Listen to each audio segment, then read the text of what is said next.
back to my channel. Today I'm going to share with you all of the Bassoon goodies that I've picked up over the past few months. Ooh. The first bit that I would love to share with you is reed wire. The reed wire that I have typically used has been the hardware store, just Ace brand 22 gauge brass wire. After I posted my reed wire and why I replace reed wires video and how to do it, one of you contacted me in particular that deals with manufacturing, and I cannot say thank you enough. Now, I always stick with 22 gauge brass wire because the 22 gauge is how thick the wire is.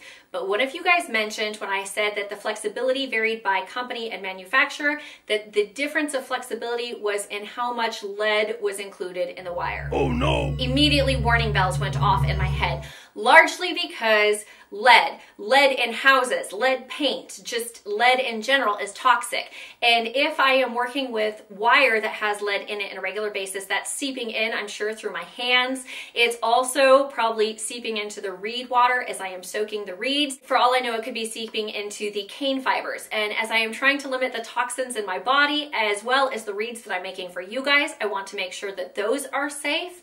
I decided it was time to switch reed making wire manufacturing companies. In looking for answers, I was on a lot of different forums and I caught wind of a forum that Leigh Munoz, who has the reed company Go Bassoon Reeds, great company, great person. I highly suggest you follow her if you're not already.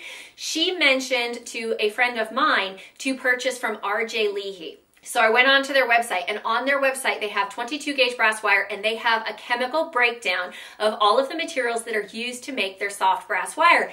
And sure enough, it doesn't have any lead in it. I didn't want to just trust it for what it was. So I called Leigh and I spoke to their customer service, and sure enough, there is no lead involved in the wire. So I went ahead and purchased a large portion of wire from them, so I am 100% good to go. Let's dig into a portion of materials that were sent to me. Now, this is happening more and more, and all I can say is thank you for keeping up with my bassoon adventures and watching these videos, because part of what makes them possible is you watching them and then companies being aware of that, and they are sending materials. So I will be covering these products in detail. Just because they send me a product does not mean that I will give it a positive review.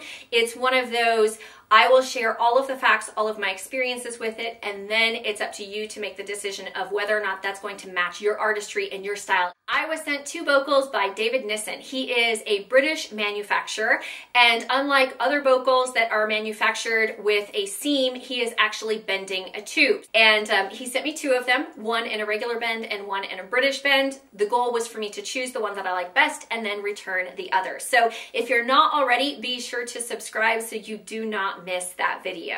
Other materials that I was sent thread from my friends at Vocal Majority. This is all FF nylon and it's variegated, so in some ways I kind of like that because then no 2 reeds end up with the exact same wrapping. Another piece that I wanted to share with you that I picked up is cane. Now, this one is a little bit hard for me because I was sent this cane originally by Andrew Byrne. It was Marca cane, and he sent me in some concentric, some eccentric, both different styles of gouge, and then he also sent me some GSP cane.